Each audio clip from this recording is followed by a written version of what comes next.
அனைவருக்கும் வணக்கம். 2026ஆம் ஆண்டு முதல் சூரிய கிரகணம். இந்த கிரகணத்தால் எந்தெந்த ராசிக்காரர்களுக்கு எப்படிப்பட்ட ஒரு பலன்கள் கிடைச்சிருக்கு, இந்த கிரகணத்தின் போது நம்ம என்ன செய்யணும், என்ன செய்யக்கூடாது அப்படிங்கிறத பற்றி தான் தெரிஞ்சுக்க போகிறோம். வீடியோ ரொம்பவே பயனுள்ளதாக இருக்கும். வீடியோவை கடைசி வரைக்கும் ஸ்கிப் பண்ணாமல் பாருங்கள். நம்ம சேனலை நீங்கள் இன்னும் சப்ஸ்கிரைப் பண்ணலைன்னா மறக்காமல் சப்ஸ்கிரைப் பண்ணிவிடுங்க. வாங்க வீடியோக்குள்ளே போகலாம். 2026ஆம் ஆண்டு முதல் சூரிய கிரகணம் பிப்ரவரி 17ஆம் தேதி நிகழ இருக்கு. இந்த கிரகணத்தால் நாம் குறிப்பிட்ட சில விஷயங்களையும் செய்யக்கூடாது. அது மட்டும் இல்லாமல் சில ராசிக்காரர்கள் இந்த கிரகணத்தின் போது மிகவும் எச்சரிக்கையாக இருக்க வேண்டும். சூரியனுக்கும் பூமிக்கும் இடையே சந்திரன் செல்லும் பொழுது சூரிய கிரகணம் ஏற்படுது. இந்த கிரகணம் ஒரு வளைய சூரிய கிரகணம். இந்த கிரகணத்தில் சூரியனின் மைய பகுதி மட்டுமே நிழல் பகுதியில் வரும் வகையில் சந்திரன் சூரியனை மறைக்கிறது. அந்த வகையில் இத்தகைய சூழ்நிலைகளில் சூரியன் ஒரு வளையல் போன்று தோன்றுவதாகவும் சொல்லப்பட்டிருக்கு. முதல் சூரிய கிரகணம் அந்த வகையில் இந்த 17ஆம் தேதி நடைபெற இருப்பதால் தென் அமெரிக்கா, அண்டார்டிகா பகுதிகளில் தெரியும், இந்தியாவில் தெரியாது என்பதால் இதனால் விதமான ஆபத்தும் இல்லை அப்படின்னு சொல்லப்படுது. ஜோதிட நேரப்படி பிப்ரவரி 17ஆம் தேதி பிற்பகல் 3:27 மணிக்கு ஆரம்பமாகி காலை 7:58 மணி வரை முடிவடையும். இது சூத காலம் இல்லை என்றாலுமே இதனுடைய தாக்கம் குறிப்பிட்ட சில ராசிக்காரர்களுக்கு பிரச்சனைகளை ஏற்படுத்தக்கூடியதாக தான் இருக்குது அப்படின்னும் சொல்லப்பட்டிருக்கு. சூரிய கிரகணத்தால் எந்தெந்த ராசிக்காரர்களுக்கு பிரச்சனைகள் ஏற்படும் அப்படின்னு பார்த்தா, சிம்ம ராசியில் பிறந்தவர்களுக்கு இந்த கிரகணத்தால் மிகப்பெரிய பிரச்சனைகளை சந்திக்க இருக்காங்க. அதிலுமே சிம்ம ராசியின் அதிபதி சூரியன் என்பதால் அவர்களுக்குள் இந்த காலகட்டம் மிகவும் மோசமானதாக இருக்குது. இந்த காலத்தில் ஒரு முடிவாக இருந்தாலுமே அதை தள்ளி வைக்க வேண்டும். அவசரப்பட்டு எந்த ஒரு முடிவையும் நீங்கள் எடுக்க வேண்டாம். உங்கள் மேல் உங்களுடைய நம்பிக்கை குறைய தொடங்கும். வேலையிடத்தில் உங்களுடைய செயல்பாடுகளை கூர்ந்து கவனிக்கப்படும். மனம் ரீதியான பிரச்சனைகள் வர வாய்ப்பு இருக்குது. எனவே இதில் எல்லாமே நீங்கள் கவனமாக இருக்க வேண்டும்.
இந்த காலகட்டத்தில் உங்களுடைய பணத்தை முதலீடு செய்வதை நீங்கள் தவிர்க்க வேண்டும். கெட்ட சவகாசத்தில் இருந்து விலகி இருங்கள்.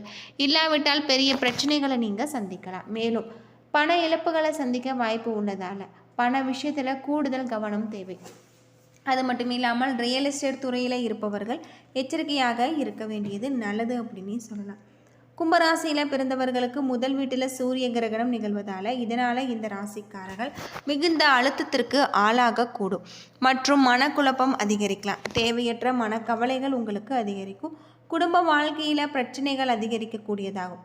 தம்பதிகளுக்கு இடையே வாக்குவாதங்கள் அதிகரிக்கக்கூடியதாகும்.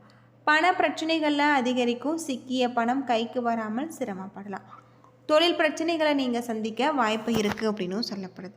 மீனராசியில் பிறந்தவர்களுக்கு 12வது வீட்டில் சூரிய கிரகணம் நிகழ இருப்பதால் இதனால் இந்த கிரகணங்கள் உங்களுக்கு மிகப்பெரிய பண விஷயத்தில் கையாளும் பொழுது கூடுதல் எச்சரிக்கையாக இருக்க வேண்டும். எதிர்பாராத வகையில் உங்களுக்கு செலவுகள் அதிகரிக்கக்கூடும். தொழில் அதிபர்களுக்கு ஏற்றத்தாழ்வுகள் நிறைந்ததாக இருக்குது. ஆரோக்கிய பிரச்சனைகள் வரலாம். எலும்பு மற்றும் வயிறு பிரச்சனைகள் உங்களுக்கு பாடாய்படுத்தும். இந்த காலகட்டத்தில் நீங்கள் கவனமாக இருக்க வேண்டியது உங்களுக்கு ரொம்பவும் நல்லது அப்படின்னு சொல்லப்படுது. இந்த காலகட்டம் முழுவதுமே உங்களுக்கு சிறப்பான யோகமான பல மாற்றத்தை தரக்கூடிய வகையில் உங்களுக்கு கிரக நிலைகள் அமைஞ்சிருக்கு அப்படின்னு சொல்லலாம். சூரிய கிரகணத்தால் உங்களுடைய வாழ்க்கையில் அற்புதமான பல அதிசயங்கள் நடக்கக்கூடிய வகையில் இருக்குது. கிரகண வேளையில் நாம் கண்டிப்பாக கிரகணம் முடிந்த பிறகு குளித்து விட்டு தான் சாப்பிட வேண்டும். அது மட்டும் இல்லாமல் இந்த கிரகணம் முடிந்த பிறகு 2 மணி நேர அளவில் வீட்டிலே துடைத்து அதன் பிறகு வீட்டை சுத்தம் செய்யும் பொழுது தண்ணீரில் சிறிது படிகாரப்பொடி, 2 கல்லுப்பு, மஞ்சள் தூள், சிறிது அருகம்புல் போட்டு வீட்டை சுத்தம் செய்து வாசலை துடைத்து விடுங்கள். வீட்டை சுத்தம் செய்து குளிக்க வேண்டும். குளிக்கும் தண்ணீரில் ஒரு வெற்றிலையை எடுத்து அதை 4ஆக கட் செய்து போட்டுக்கொண்டு எலுமிச்சை சாறு 3 சொட்டு ஊற்றி கொள்ளுங்கள். கொஞ்சம் மஞ்சள் மற்றும் அருகம்புல், வில்வ இலை கொஞ்சம் போட்டு கொள்ளுங்கள். சகல தோஷமும் நிவர்த்தியாகக்கூடிய வகையில் இருக்குது. இது போல் செய்து வருவதன் மூலம் இந்த கிரகண நேரத்தில் நம்மளுக்கு தோஷ நிவர்த்தி ஆகும் அப்படின்னும் சொல்லப்பட்டிருக்கு. அது மட்டும் இல்லாமல் இந்த கிரகண நேரத்தில் நாம் சாப்பிடக்கூடாது. கிரகணம் முடிந்த பிறகு குளித்து விட்டு தான் நாம் சாப்பிட வேண்டும்.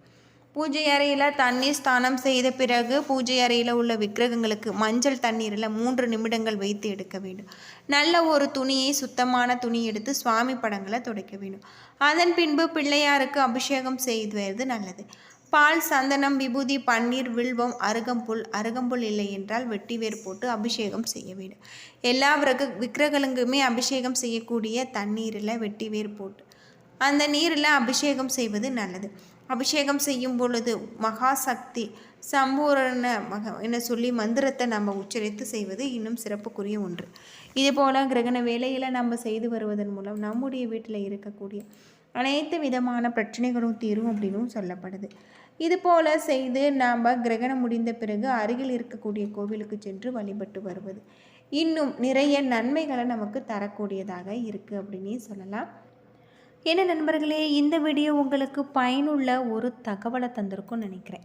வீடியோ பிடிச்சிருந்தால் லைக் பண்ணுங்கள், ஷேர் பண்ணுங்கள், கமெண்ட் பண்ணுங்கள். நம்ம சேனலில் நீங்கள் இன்னும் சப்ஸ்கிரைப் பண்ணலைன்னா மறக்காமல் சப்ஸ்கிரைப் பண்ணிடுங்க. நன்றி நண்பர்களே.